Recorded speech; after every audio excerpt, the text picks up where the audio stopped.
Hi guys, welcome back to the channel. Today I'm going to be doing a color study on Joaquin Phoenix and I'm going to do an next portrait of the Joker. Hope you guys enjoy this video today. You should like, comment, share and subscribe. Recently I have been watching some old time movies that I personally like myself, and Joker is one of those movies that stuck with me. It stuck with me because its main theme was on a mental ill man that feels separate from the world, and his mental illness have consumed him,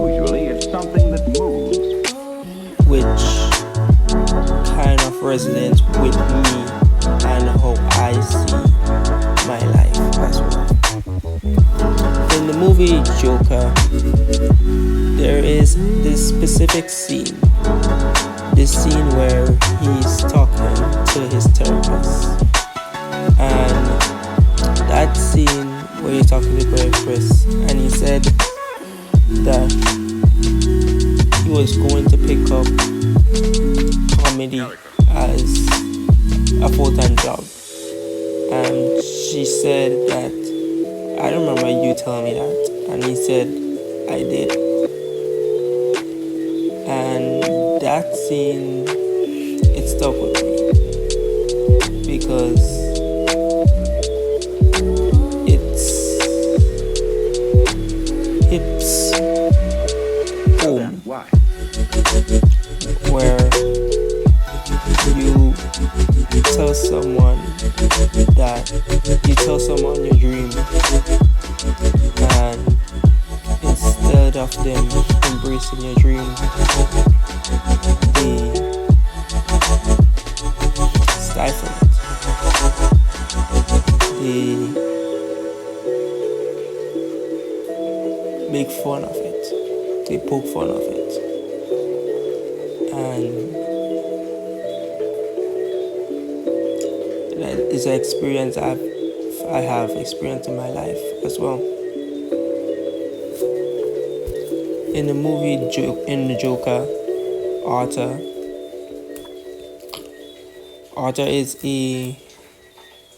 basically a clown that dances for fun, but he have this disorder where he cannot control his laugh, which make people look at him like a freak, like an alien, because he does something different.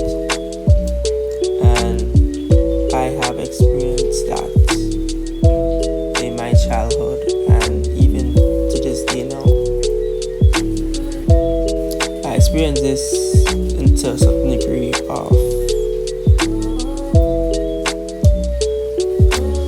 my brain, and it's a really hard topic to talk about because this disorder really ruins, or wouldn't say ruin, but it make my life more difficult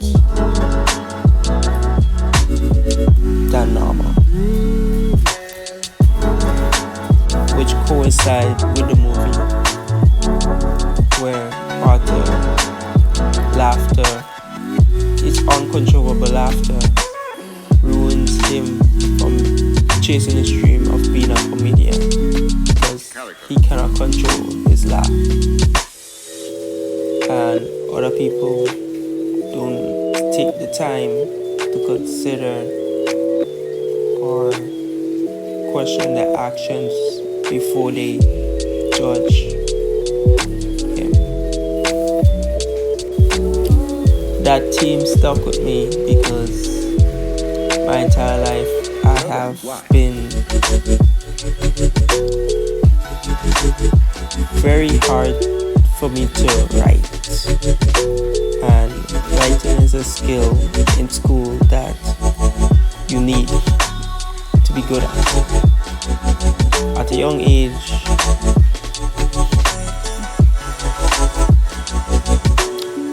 I I don't like talking about this. I don't like talking about this. I don't like talking about this. Fine.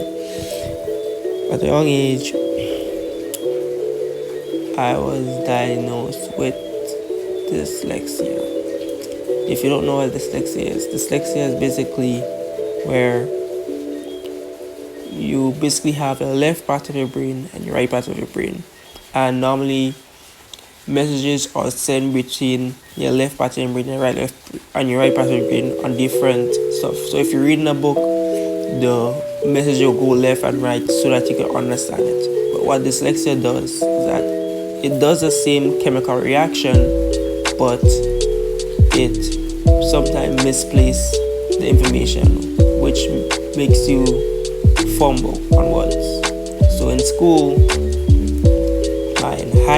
my handwriting was very hard to understand, and I used to feel insecure. I'm still insecure of my handwriting, but it made me feel dumb when it made me feel very dumb. Because every time like you do homework or you write notes, the teacher will call me and ask me what I write. Every exam, they will have to call me, and it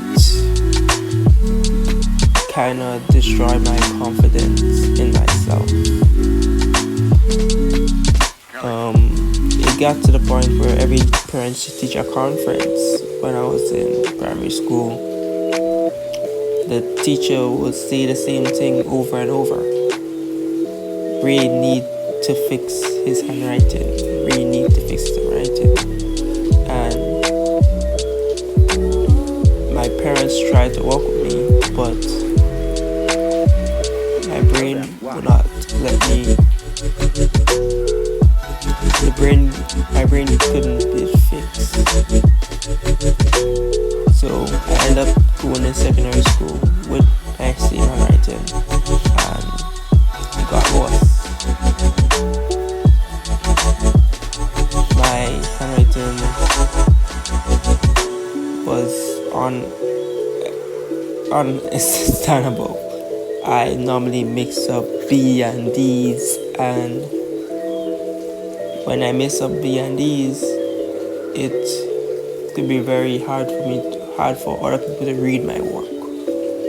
So I got bad grades, and sometimes I'll have to study like a week before the exam itself, because I don't just have to study, I have to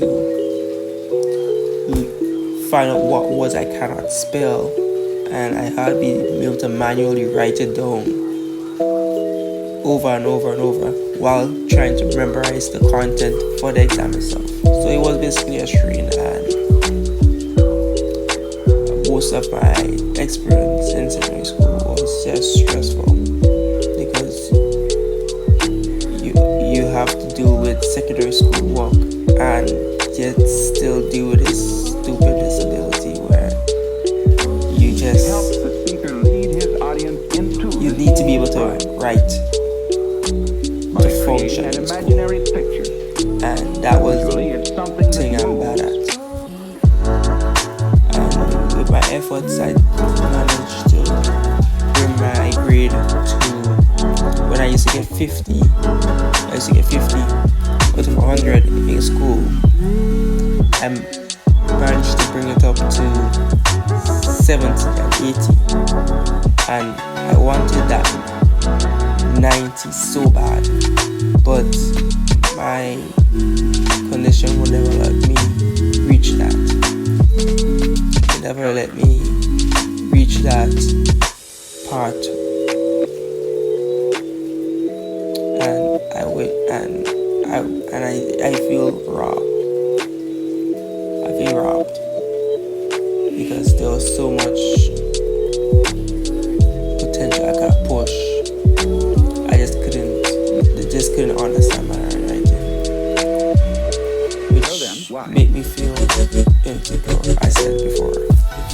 So I normally spend time by myself and I create. That's why I love creating art, because I don't really have any friends anymore. I only have my family, which is all I need. But sometimes it's good to have a couple friends here and there. And also, I feel separate from everyone else, because when everyone can do simple tasks like write their name or write a paragraph, it's very easy for them, but it's very hard for me to do, and it's just frustrate me, and I just don't want to keep being here. Make me feel angry. Make me feel like I don't want to be here. And I lately have been feeling that way. But I have to know that it's just a phase and things will always get better. No matter what.